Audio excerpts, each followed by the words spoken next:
Hello and welcome back to Behind Marketing Lines. I'm your host Zeeshan, and today my guest is Mohit Lodha.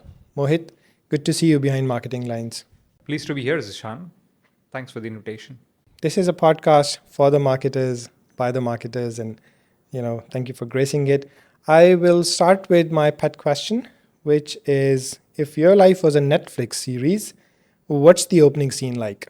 And it's funny you actually asked that, Zishan, because I've always visualized my life like a Bollywood film. Interesting. I was born in an year, and I will not name the year, but I was born in a year where two of the biggest Bollywood blockbusters happened. And Okay. I like to think that I had something to do with that, right? Interesting. So, not saying anything specific here, but yeah, I could have been somewhere instrumental. And no wonder that my life has been full of twists and turns, right? So, how I would like my opening scene to be, it would be, spaghetti western, where a train stops at an unknown station with a slight mellow BGM, and a young boy steps out, Right. and he sees two or three different roads and doesn't know which one to take. Right. Credits roll, and then you have the music crescendo, Ennio Morricone style, Right. with some Bollywood touch. I think Interesting. that would be a great way to do, because essentially how I came in the world and where I am right now, there is lots going in. Yeah. Interesting. And what if it was a book? So, what chapter are you at, and what's the chapter called? Oh wow. Okay, jumping right into currently where I am, I think the chapter would be called Control Alt Delete, Rebooting AI. Okay. Because I believe that this is one of those years where I've reset myself and I've sort of entered into a whole new universe. So I think, and it's one of those cliffhanger episodes, and as we call in movies, interval, right? So but I think Right. there's lots to come in here. So super excited. No, I'm glad you mentioned that. I think the whole industry is at a reset. Yeah. I mean, many industries, of course, but marketing in particular, it's the year of reset for marketers. Whatever you learned, whatever you were practicing in the past is changing. Absolutely, and I felt that this was a time for me to reinvent myself, and I've done this at multiple junctures in my life, reinventing myself. So, and I felt like this was waiting to happen, and it so happens that there's so much action being packed into this year already, and with a renewed life as an entrepreneur. Interesting. You're giving us hints onto what you're doing today, and I think we'll get to that too. But before we get there, I would like to understand your origin story because we know you as an accomplished marketer, but I think there is more to the story. So, what happened? How did you land into marketing? It took me a while to know that I was born for advertising and marketing. Advertising is where I started my career. Right. But guess so. Before I got into that, I was almost into becoming a chartered accountant. Interesting. Not that that was my first choice, but I didn't know any better. So, for want of any options, chartered accountancy was positioned as the likely career for me. But thank God, life had a different script, and as a plot twist would happen, I saw an ad for inviting grads for a post-grad diploma in media planning, and then knew nothing about it, but it just attracted me. It was from Mudra, which was India's largest ad school. Right. That really excited me, and it just felt like this is the thing I should be doing. I just felt a hidden force wanting me to respond to that, and then I think that changed my life because I was selected for that, and then it just gave me a totally new perspective on what I want to be. And then, yeah, it saved me from becoming a chartered accountant because I would have been a very, really bad one if should I have had actually succeeded in it.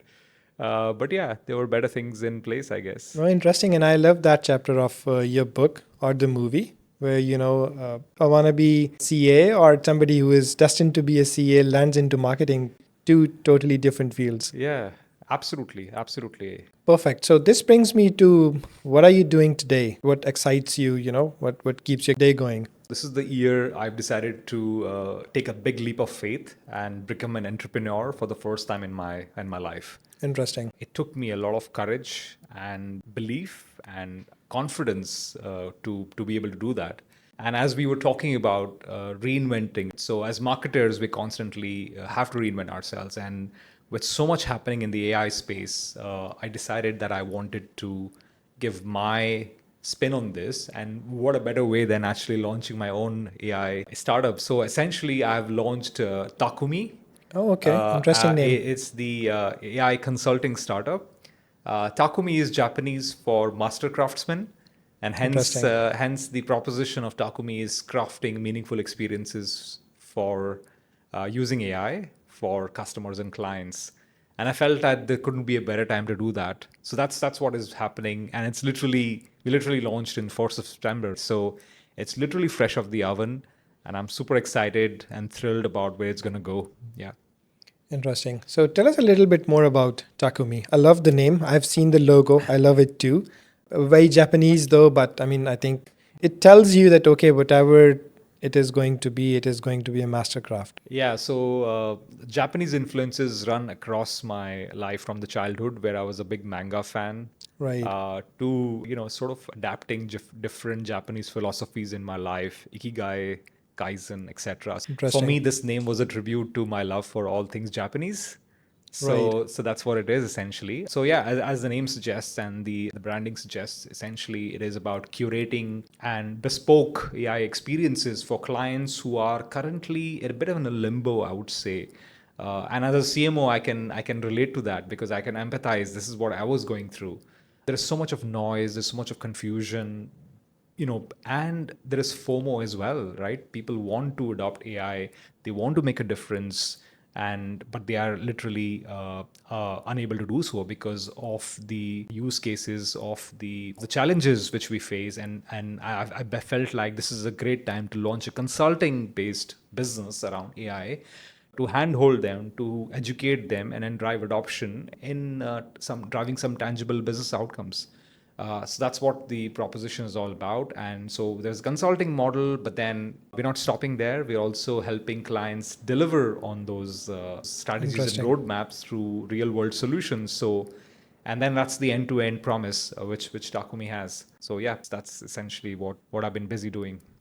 Interesting. And I think there is a need for that too, because I've seen a lot of boards talk about AI, hence the management talks about AI. And when it gets to the marketers or the people who are supposed to do it, they absolutely have no clue. They want to put AI into everything, they want to label everything as AI too. But at the end of the day, the real question to ask is, do I really need AI right now?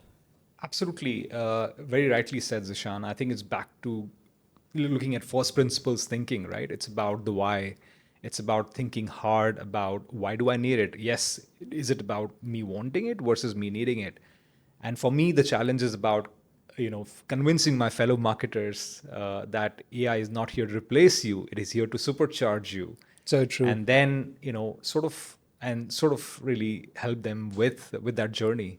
And with so much of happening, so much evolution happening, I think it's the right time to do that. Interesting. So you've done so much so far in your life. The last time we met, you were a CMO of a big brand. And now that we are meeting again, you are an entrepreneur. You're running your own show. So, what's one lesson that you learned the hard way throughout your career, in marketing, especially? I think what I get inspired by always is what Steve Jobs used to say is stay hungry and stay foolish. I And this like is it. this is a mantra which I've always followed very very closely. Always been a curious learner, and I feel like I'm always been a lifelong learner. And I think the business like AI is a great way to do that, right? Where I learn, and then coming from the marketing side, it's about staying foolish comes natural because it's about driving creativity.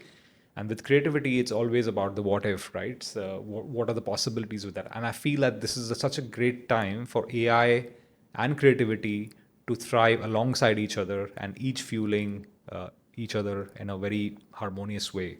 So I think that's essentially been my big lesson. And I feel like sometimes the right person or the right idea comes across when you're not looking for it. And then I think that is what changes your entire script. And I think you got to look out for those things essentially. So I keep in a very very open mind where ideas can come from anywhere, people can come around from anywhere. So just be open and be curious. 100%. And it makes a lot of sense as well. When I was graduating, I graduated with a degree in 4 P's of marketing, All brilliant. right? And as soon as I hit the market, everything changed. Social media came into place, and then there was this social media marketing, and all of a sudden, Google was once used to search for stuff, and then later on they were like, okay, you pay so that I can show you. And then this whole gimmick around performance marketing and growth hacking and building brands, all those things, comes AI. So, I mean, it has been a long journey for marketers as well. And one thing that I personally feel as marketer is, if you're not learning every day, the industry is changing so fast, and to stay up to date, you need to keep learning. And I think that connects to your stay hungry, stay foolish as well. I like that. A lot of people who follow this podcast and the channels that we have are not marketers yet. They're students of marketing, they're interested in marketing. So, what one advice would you give them if they were to choose marketing as a career? I think my advice would be to essentially three things which are required in today's day and age. And these are essentially behaviors and skill sets which you can inculcate. First and foremost is curiosity, which I spoke a little bit about when staying hungry. Curiosity is literally the single most important trait which marketers need to adopt, right? And that essentially is the reason why all the great stuff happens, all the magic happens. Then I think in this day and age, it's about empathy, which is about understanding your So customer true. better. Because we keep saying that we as marketers can get so much in love with our products, but then keeping customers at the center of everything is what matters. So that's where empathy comes in, and especially now with so much of tech being thrown at us, and buzzwords and jargon as you talked about. So empathy is the core of everything. And the third thing is the AI fluency, right? So, and I think that is, we are at such a critical juncture in our career. I mean, they talk about the agricultural age, the industrial age, and now the AI age, right? So, I mean, it's by no means an exaggeration. It's True. exactly what's happening right now. So, and you heard this term AI generalist, right? So I think that's what wannabe marketers or even existing marketers need to become, is AI fluent. So I think these are the three things which I would probably advise existing marketers or even wannabe marketers to keep harnessing across their lives. Yeah. Interesting. Tell us one underrated framework or tool, that you swear by. So I think I mentioned it a few minutes ago. It was the first principles thinking. Okay. It's all about with marketing. I think we're notorious with so many buzzwords, jargon, etc. Right? But at the end of the day, it's about the why, and question each and every proposition hypothesis with a why 5 times every time, and I'm so sure it's going to give you more answers than a chat GPT does. So I think that's the framework I would probably nudge a lot of professionals with. Can you elaborate a bit more on that for the people who need to Google it? I think it's all about when you getting to the core of everything. When a problem is thrown us as marketers, or there is a challenge which is thrown at marketers, essentially you get at the core of it. So you do not look at conventional wisdoms, you don't look at Right. assumptions, you don't look at what exists right now. You try and look a little deeper down there, right? That can come from any research, any human insights, any human truths, right? So look beyond the algorithms, look into the human truths, because algorithms can change, but human truths will always be, will never go out of style, right? So I think that's what first principles thinking does, is essentially cut out the what you know about it, but it's all about understanding the whys. So, for you who started off at the ad agency, so agency side of things, Yeah. then you moved to the brand side of things, Yeah. and now you're running your own show. How did you do it? I mean, what's one thing, one habit that keeps you going and keeps you so sharp? I never, visualize it will happen in that sort of, in sort of fashion in terms of being an agency. Starting an agency, moving on to client side was a logical progression, something which I really wanted to do.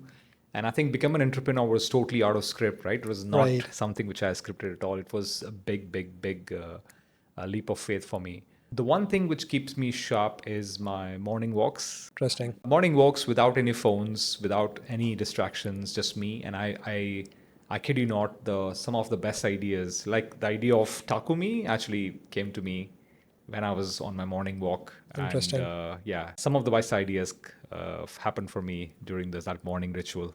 Interesting. So, consider you were teaching your younger self a crash course.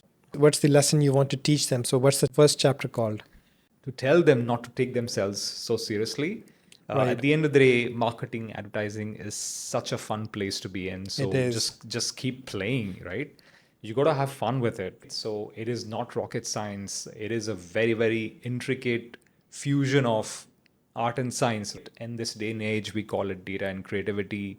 So art and science of it, right? So I think you got to have fun. You got to play with it, and make the most out of it, and don't take itself so seriously. Yeah. So true. So if you're not having fun and you're part of marketing, what are you doing in marketing, right? Absolutely. So that's the DNA I carried with me all throughout from the agency life. So even when I work client side, and fortunately work with the folks and mentors who encouraged a very agency like culture while being at the brand side. Interesting. So I think that's a DNA I've carried with me, even working with banks and things like that. So, and that's something I'm carrying to my entrepreneurship as well. Being lean and agile, which was great working with agencies, but at the same time, can be applied very well to the business.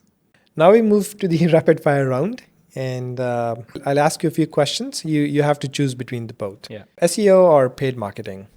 SEO, SEO. It's a gift which keeps on giving. For me, SEO is it's next to God. Interesting. So I think we need to do another episode where you and I are going to have a presidential debate around, because I'm of the opinion that SEO is dead. Paid Okay. marketing is Yeah. everything, but I think it's going to be a good one. Absolutely, yeah. And I think SEO's death has been claimed for years and years. I know, right? Yeah, yeah. So that's good. That's a good one. Yeah. So bring it on. Yeah. Awesome. A brand or performance marketing? Performance is always at the service of brand. So I think for me, brand comes first, performance secondary. Performance without branding is essentially, it's almost like biryani without masala. Of course, if there is no brand, then whatever marketing tactics you bring in, it wouldn't There is no work. more show. Yeah. Creativity or data? So here I would say not one or the other. Actually, it will be creativity fueled by data. That's how I would say. That's the mantra of today. So what's the point of creativity without data? Because then it becomes art, right? So yeah. Of course, Right. marketing used to be art Yeah. back in the days. Startup hustle or corporate culture? I think I know the answer. If you'd asked me this question a few months ago, it would have been a different answer.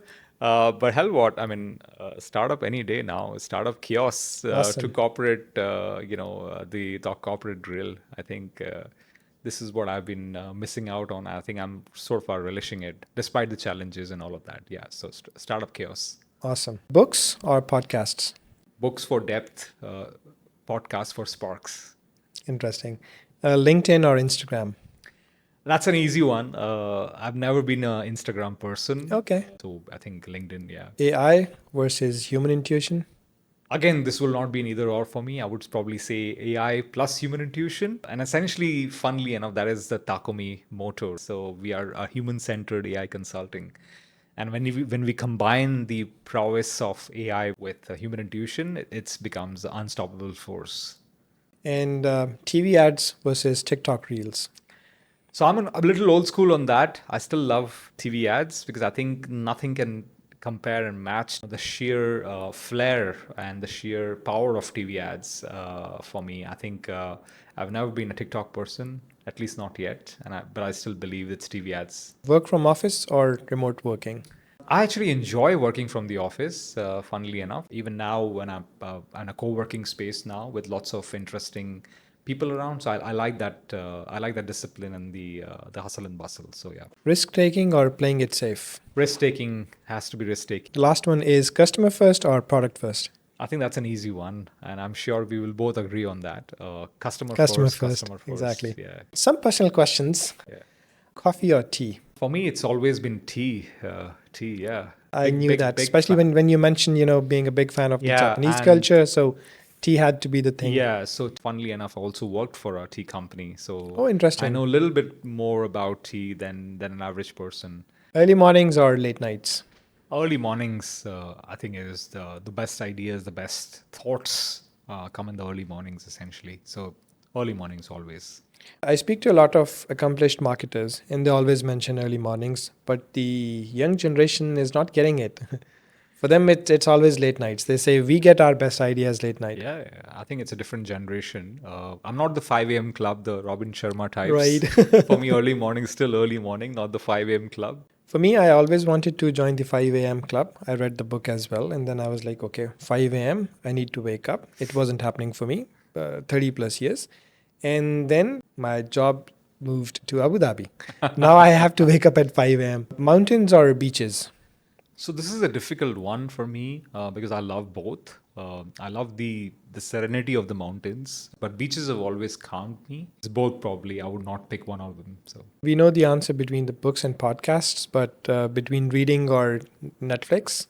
I would probably say reading for that's more food for the soul, right? Perfect. And when it comes to traveling, do you like solo trips or group trips? Solo trips, as and when I can, because I think Interesting. it gives you a totally different perspective. It's almost like discovering yourself and discovering a little bit about your soul.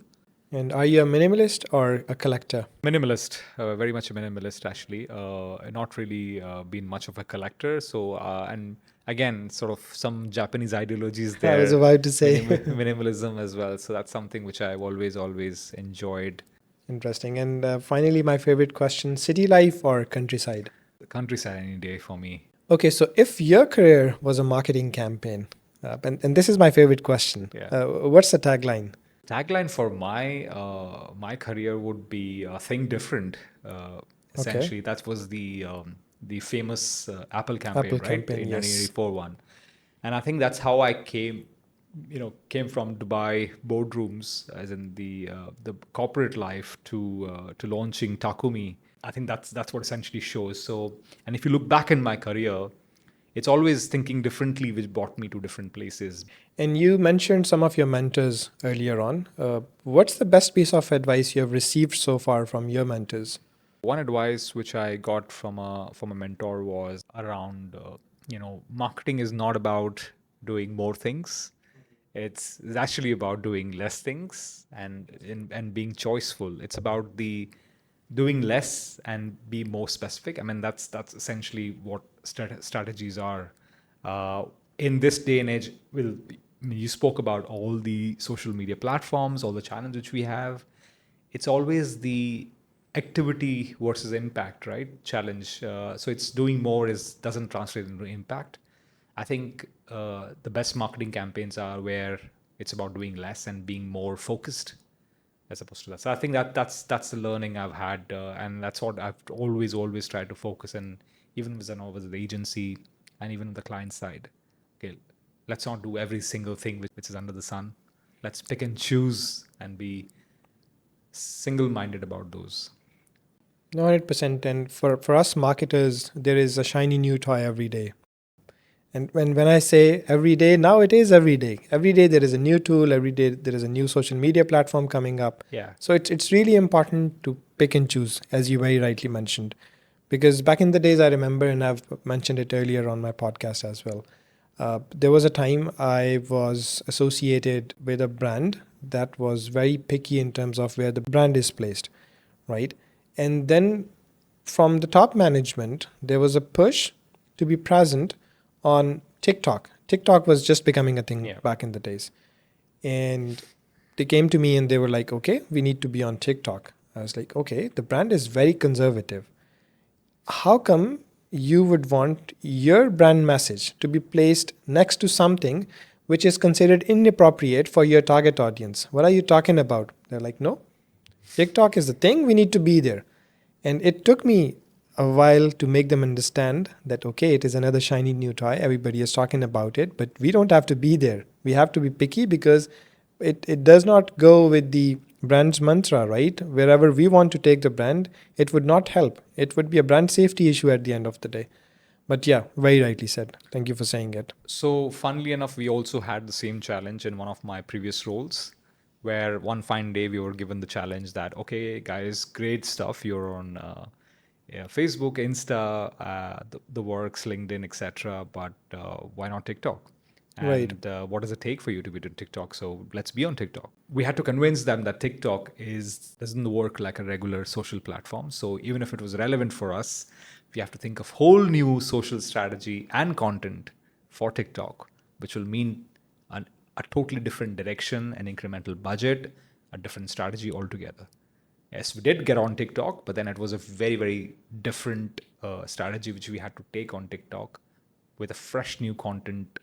The content which we were doing on Insta or other platforms would not work there. 100%. So that's something which we have also seen. Yeah, but by the way, I mean, what we are talking about for the audience is a couple of years ago. Now it's TikTok first. Everybody now thinks about TikTok first, and Yeah, then yeah. they build their strategy around it. That okay, if Absolutely. we're doing a piece for TikTok, can we use it somewhere else or no? So times have changed, but the examples were from the past. The famous sales versus marketing debate. What's your take on that? There are two distinct practices, and multiple people across different points in my career have confused the two together. I think it is definitely something which needs to work in harmony. Marketing aiding sales, and then having uh, a loop, essentially almost like a flywheel from sales coming back into marketing. And I've seen this working in harmony in a lot of functions I've worked with, but there's always a lot of friction as well, where there is confusion as to what it translates into. So it's very important to understand what the key differences are and how to ensure that there is synergy between two. Because essentially, for me, marketing is always aiding sales in a linear way, but then the insights and the learning creates a flywheel back into marketing, and that's a best way of working. 100%. I mean, especially with the digital sales coming up and Absolutely. marketers being responsible for that, I think this tug of war was reinforced somehow. All of a sudden, there is a new debate. And I hear that from the marketers every day and from the salespeople. So, again, going back to the same thing, the marketers believe we're bringing in so many leads and they're not converting. What's going on, guys? The salespeople are like, the leads you're bringing in are, beep, beep, beep. So at the end of the day, I mean, for me, both are still working in silos at many organizations, and wherever they are working in harmony, wherever they are, working together as one team, trying to achieve one goal, it's happening. But still, I think So I've seen the upsides and the downsides of that as essentially similar challenges working in financial services as well. Similar challenges about sales team having a voice, and I think the best thing has to be creating a squad which consists of people from marketing and sales working together towards one common objective. It's about digital acquisition. So that's something which I was instrumental in my past few roles, and I think that worked a lot sharper than any of the initiatives, because then it's about not what sales want versus marketing want. It's one common goal, guys. Let's work together. 100%. So can you give some tips to the people out there who are still struggling with this? How did you do it? I think digital acquisition was a big focus area, and I think with leading with all things performance marketing, which is bringing in leads and driving conversions, essentially we had to own the entire funnel. So as marketers, we can very well sort of say that we'll bring in great quality leads, optimize, and then it's your problem, Mr. Sales. However, it doesn't necessarily work like that. If you own the funnel, then means you're also accountable for the quality of conversions, the quality of customers. So we ensure that we're not alone in that. We also give accountability to sales, because at the end of the day, they have a much better understanding of the end customers. They are on ground. They are on literally on at the front line, right? So we created a squad where we had people representing the sales team, the contact center team, and the digital the marketing team, essentially, Right. giving them specific roles and creating a squad which will work in an agile way to monitor that on a day-to-day basis what we are getting in terms of leads, getting feedback from this contact center in terms of the quality, the traction, the conversion, etc., and ensure that there are some KPIs which we are actually delivering on a regular basis. And then that's a constant experimentation, testing, improve sort of a loop which we were working on. That's interesting. Yeah. And what's your take on customer experience? I mean, it's becoming a thing now. Everybody is Yeah. talking about it. Every company wants a department, customer experience. Do you think there is a marriage between marketing and customer experience, or it's going to be again similar to sales versus marketing tug of Yeah, war? I mean, interesting question. I think that the lines are very, very blurred now. So marketing, it cannot be siloed from the product, from the customer experience, really. And I think it's in this day and age, marketing is not just about the product, it's the experience which you deliver. So, yes, it is hand in hand with the customer experience. And the new CMOs in this day and age have to own the experience at the end of the day, be it financial services, be it retail, be it any other vertical. So I think that goes hand in hand. So these things cannot be siloed, and hence you probably see globally more CMOs owning CX, being more accountable for CSAT, and NPS metrics as well. Right. And I'm pretty sure you must have done a lot of out of home campaigns. But if you were to put a billboard tomorrow on Sheikh Zayed Road, what would the big message be? My main message, and especially in the context of my business, as well as there's so much of opinions about AI and how is it impacting creativity. The billboard which I would probably put up is, AI does not kill creativity; it gives it superpowers. Right. Yeah. So AI gives superpowers to creativity, if you want to short up. Yeah. If you do it right, 100%. Yeah. So what's next for you? What's your sequel? So right now, as I explained, building Takumi and helping customers and clients in AI-powered brand experiences. That's the focus of this, and this whole journey from madmen to mathmen, right, or machine men, if I you want to love call it. it, right. So I'm a big fan of Mad Men, by the way. So Likewise. another show which I used to love. So that's the journey which I will want to straddle, and that's the spectrum which we want to bring AI and creativity together in a harmonious way. And it's not about human versus AI. It's about human with AI, and that's the future which we want to build together. Awesome. So I'm actually looking forward to following your journey building Takumi. All the best there. And I love the fact that more marketers speak about madmen now because that's a thing from the past. But I love it because that builds your basics, right? And anytime a new marketer comes to me asking me for advice or when somebody joins my team, I tell them go back and watch Mad Men and then we'll talk because that's it. Nobody teaches that anymore. Big fan of Don Draper. So for me, Likewise. he's some of the things he says and some of the quotes which he makes. I think that those are, I mean, they stand the test of time, right? 100%. Well, it was a wonderful conversation. Thank you very much, Mohit. Thank you for gracing behind marketing lines. Thank you, Zishan. Really enjoyed this. Appreciated. Well, for the viewers, thank you very much for tuning into Behind Marketing Lines. We'll see you in the next episode. Take care.